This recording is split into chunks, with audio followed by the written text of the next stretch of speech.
I want to dedicate this evening to all of our soldiers, both active and wounded, who 24/7 risk their lives that we may live secure in our holy promised land, and to the hostages that are trapped in a nightmarish prison so close and yet so far from their loved ones. It should be that our soldiers and hostages and mourners and wounded and refugees from north and south and really the entire Knesset Yisrael, that Hashem's Shekhinah presence should be so close to each and every one of us that we actually do feel that presence and draw tangible comfort, support, and protection from it. I'm going to approach this teaching from a different angle than the usual Tisha B'Av lament. I'm going to share a text by Rav Tzadok Kohen that suggests a way of strengthening our Achdut, which, as we know, is our gateway to redemption. If you ask a man on the street what made Avram and Sarah the first Jews, they'll say that they were the first monotheists. But the Torah itself belies that fact. Adam talked to God. Noach talked to God. Abraham gives tithe to Melchizedek as the priest to the Kel Elyon. And the Medrash reports that Abraham actually studied in the yeshiva of Shem and Aver, where he delved into the mysteries of the Holy One. Clearly, there was a tradition of monotheism that predated Abraham and Sarah, that was passed down through the generations, from Adam to Shes, to Noach, to Shem and Aver, from parent to child, master to disciple, from the beginning of time. So then, what distinguished Abraham and Sarah? What did make them the first Jews? So to explain that, I need to define two terms. They are mahut and atzmut, both of which mean essence. Mahut is abstract essence. It's what a teacher gives over to a student. A teacher reads books, observes the world, accumulates life experience, and transmits the essence of all that to her students. There's nothing of substance exchanged. It's all purely abstract. The transmission of information, what is it? It's intangible. Whereas atzmut is substance essence. It's what a parent gives to a child. Every cell in the child's body is carrying something of the genetic stuff of its parents. Atzmut is substance essence.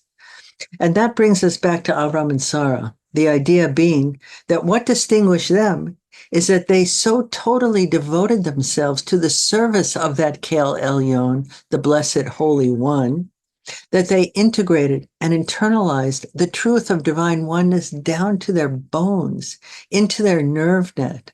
And in so doing, they actually turned Mahut into Atzmut.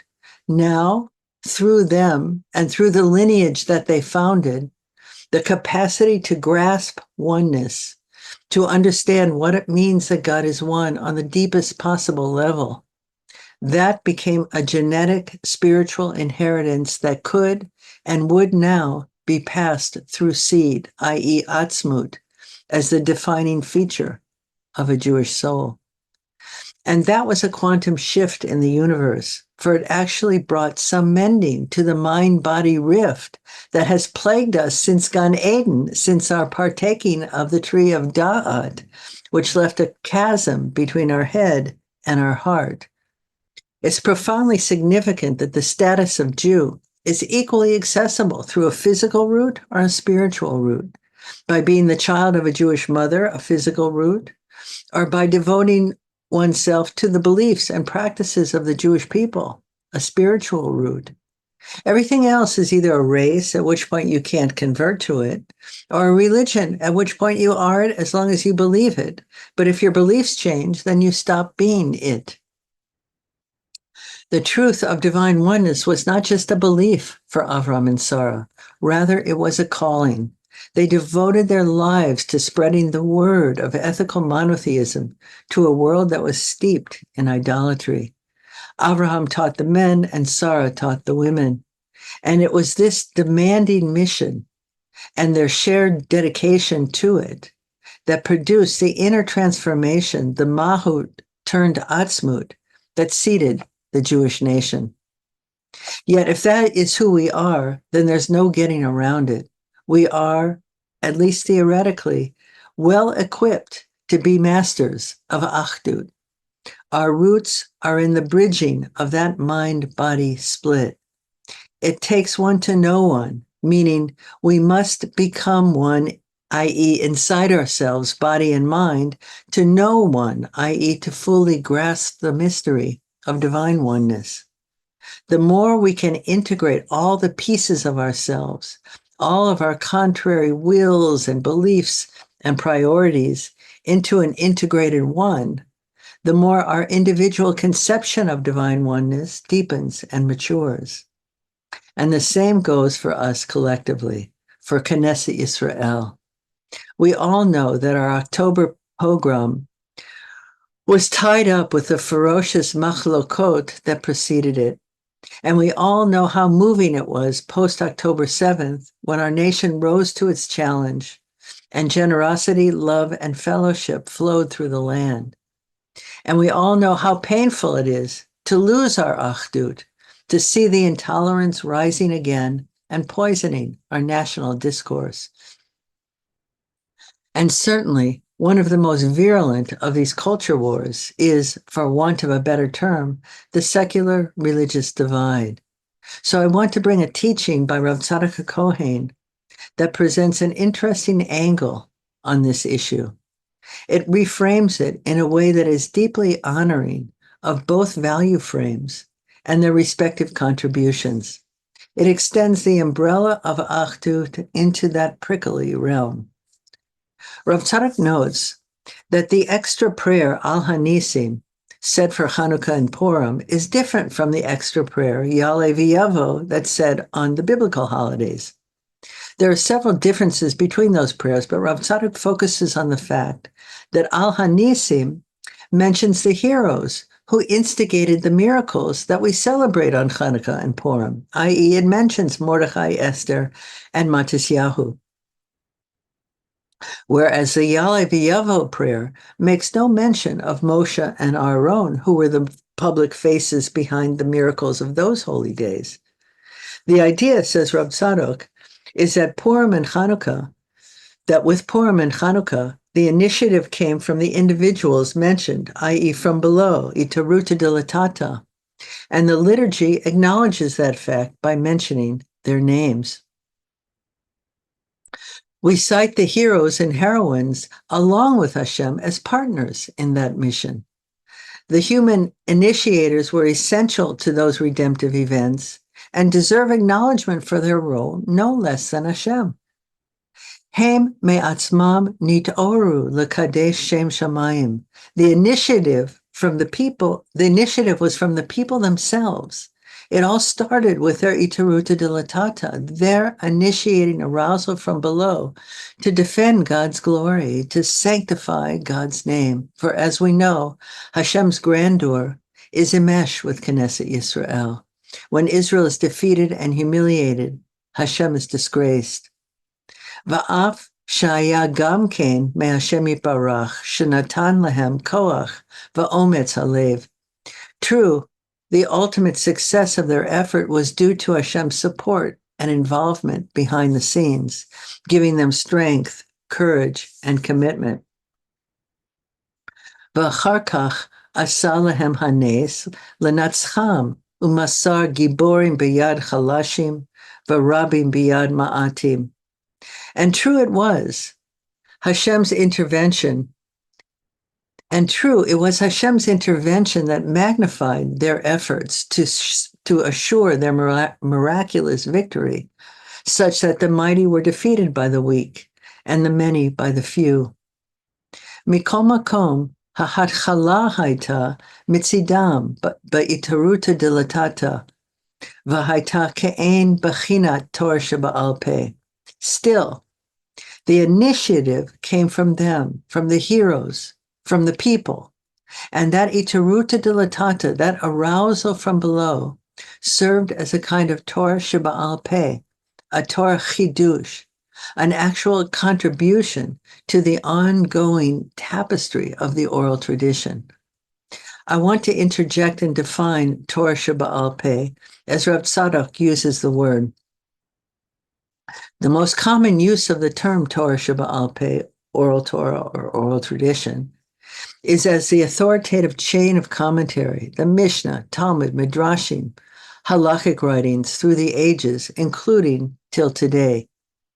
Yet Rav Tzadok broadens the definition to effectively include the sum total of insights pressed from the hearts of Jews, striving to live with integrity, to the truths we absorbed at Sinai.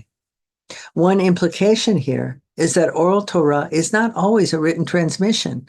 For example, when a person finds themselves in a challenging moment and identifies the most good-serving, God-serving option, they reveal a Torah truth, a chidush, for ein emet ela Torah. If it's truth, then it is Torah. Rav Tzadok democratizes the term oral Torah. It's not just for the educated elite. Every Jew contributes to the oral Torah. And so says Rav Tzadok, referring to Esther, Mordechai, and Matisyahu, their hitorut, their effort and initiative and mesirut nefesh, their chidush, was essential to the miracles that mark Hanukkah and Purim. At least theoretically, those miraculous events wouldn't have happened without their initiative.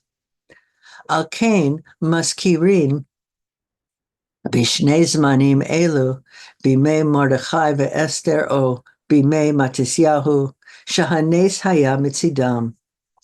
And so for these two rabbinic holidays, Hanukkah and Purim, we mention the names of its heroes, for the miracles were a consequence of their courageous initiative. So this brings us to the distinction between prophecy and ruach hakodesh, which are 2 points on a continuum of bestowed enlightenment. Prophecy is the masculine modality and associates with the written Torah, whose light clearly derived from above and without. Its words are fixed and final. Ruach HaKodesh, which could be thought of as divinely inspired intuition, is a feminine, reflecting light that associates with the oral Torah, oral tradition, whose truths arise from below and within. Now, most assume that prophecy is a more exalted devekut, for its word comes straight from God. In the grip of prophecy, the seer's personality goes underground, for its individualisms would distort the signal. In this sense, the relationship between the prophet and Hashem is more like master-servant. Only a perfectly absent ego can rightly claim Ko Amar Hashem, so says God. The Talmud, however, disagrees with this hierarchy. The sage is superior to the prophet, it claims. Based on this and other sources, Ramban ranks Ruach HaKodesh higher than prophecy.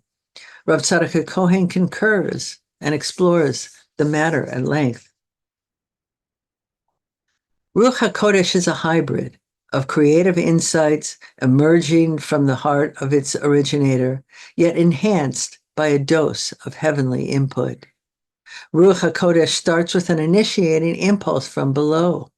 It needs a specific question, challenge, or goal to grab onto, and that becomes the kli that pulls down the divine assistance, the iteruta de le'ila, related to one's aim.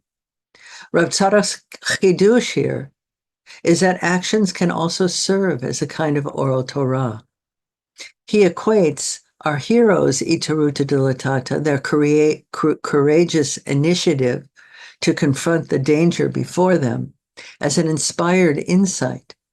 Their arousal from below invoked heavenly assistance, which produced a collaboration that distinguishes Ruach HaKodesh, and that is the basis for deeming it superior to prophecy. The Talmud considers a sage who is a master of oral Torah, and by extension Ruach HaKodesh, to be superior to a prophet. Chacham adif minavi. And just like a sage takes credit for his chidushei Torah, and for example, publishes a book with his authorship clearly displayed, so does Matisyahu, or by extension any soldier or general, deserve credit for their courageous initiative or successful battle plan. The scholar's book and the soldier's feat are both types of oral Torah. They are both contributions initiated from below but enhanced from above. Rav Tzadok proceeds to sort out who does what in this holy partnership. What is the iteruta dilatata that deserves recognition, like Matisyahu, Mordechai, and Esther received? And what is the gift of enhancement, the iteruta dilaila, that gets pulled down from on high? It seems that in ruach hakodesh, the person who's assuming the role of boots on the ground is the initiator and decision maker. Nothing happens until they make their move. They choose a goal, mission, problem, or project and pursue it with action and ideally prayer. And if they've chosen good and their heart is pure, their iteruta dilatata draws down a wave of grace and invisible assistance called ruach hakodesh. And that divine inspiration behind the scenes gives their effort a boost and corrects its aim and maximizes its chance for success and drops thoughts into their head of how to avoid harm and improve the effort going forward. Every moment is a new initiative that draws down its new increment of grace and hidden miracles. Their alternation happens so fast, it's impossible to tease them apart. Ruach HaKodesh is the supreme partnership of man and God, where we initiate and Hashem responds, and both jobs are essential. And they are so intimately engaged that it is the ultimate Achdut, aka Devekut. This is also a way of understanding the enmeshment of our national roles that are presently, sadly, adversarial, but are actually codependent. Let's take this war as an example. Using Matisyahu as our prototype, among the iteruta dilatata nikim are the doers and decision makers, the boots on the ground, the soldiers and generals and weapons engineers, the intelligence experts, inventors and negotiators, the visionaries and problem solvers. Their job is to work on the level of teva, to study all the relevant factors that apply to their particular department, and to pick the best option. In their Dalet Amot, they are the initiators, partnering with Hashem, who is hopefully working miracles behind the scenes in response to their initiating efforts. But Matisyahu was not only a soldier, he was also a Torah-observant Jew. And so his iteruta dilatata that brought down our Hanukkah miracle had another component to it. There's a rich category of national merit that comes from taking Hashem at his word, by living a life that gives priority to Hashem's explicit requests from us, i.e. the mitzvot, which Hashem has asked of the Jewish people, and which for millennia since Sinai we have fulfilled. A significant portion of our nation has observed those requests continuously since that time. Rashi defines nachas ruach as the satisfaction that comes from expressing a request and having it satisfied. There is a certain kind of nachas that Hashem takes from the mitzvot observant Jews who are holding on to the Sinaic Mesoret and are striving for a God-centered, Torah-centered life. And that is a whole different pool of merit and iteruta dilatata that, when combined with the merits of the Teva-guided, action-focused initiators, is certain to pull down the maximum measure of iteruta dilaila, of grace, protection, guidance, and hidden miracle called ruach hakodesh. The catch is that we need to acknowledge the value of each other's offerings. We need to draw on our inherited soul power of generating Achdut. For when we dismiss or disparage the other, we make a barrier between us that keeps our respective merits from merging. It might very well be that between us, we have enough merits to tip the scales, but because we are so splintered, they don't add up. Each group has their stash, but no one has enough on their own to tip the scale. The schisms between us are often very subtle. I often hear the statement, it's all from Hashem. It's not the IDF or Mossad. It's all from Hashem. And while, of course, from one perspective, that is true, but I often sense a hidden agenda there, a need to belittle the contributions, sacrifices, and awesome Mesirut Nefesh of the military. I sense that this person knows but suppresses his humongous debt of gratitude toward the soldiers. It's profoundly humbling if he would really let it in. Yet, unfortunately, most of the time it's too much for the ego to bear, and so instead he trivializes the debt. The implications of Rav Tzadok's teaching is clear. The army's initiative, its iteruta dilatata, is essential to the war effort and deserves to be credited, along with Hashem, for sure. And similarly, from the other side, it's equally self-defeating to discount the value of a Torah-learning, Shomer Shabbos and mitzvah-observant counterculture that guards the 3,500-year-old Masoret that is our raison d'etre and national treasure. We are in a new era, a ruach hakodesh era, a Torah Sheba'al Peh era, which is about relationship and partnership with Hashem, with our neighbors and with our families, and ultimately with the world. It's about Achdut on all scales and on all fronts. Thank God we are well equipped, since our founding soul power is exactly that, the power to reconcile polarities and bear the tension of their incompatibilities. The Talmud in Chulin 92a teaches in the name of Rabbi Shimon ben Lakish, the people of Israel are like a grapevine. Its branches are the householders, its clusters are the scholars, its leaves the illiterate commoners, its twigs those that are void of virtue. The Yerushalmi rabbis sent the following advice to Bavel: let the clusters, i.e. Torah scholars, pray for the leaves, i.e. the Hamon Am, the commoners, for were it not for the leaves, the clusters could not exist. Please, Hashem, bless your beloved people with the spiritual guidance that's both within and without, called Ruach HaKodesh. May it direct our decisions and our life paths along the most efficient and least painful route to our personal and collective redemptions. May we recognize the most spiritually productive option in any given moment and choose it with a whole heart. Please protect our soldiers, release our hostages, and preserve our Ahavat Yisrael, our deep and ancient bond of shared destiny that is the key to our survival. May this war end with its goals met and our unity preserved.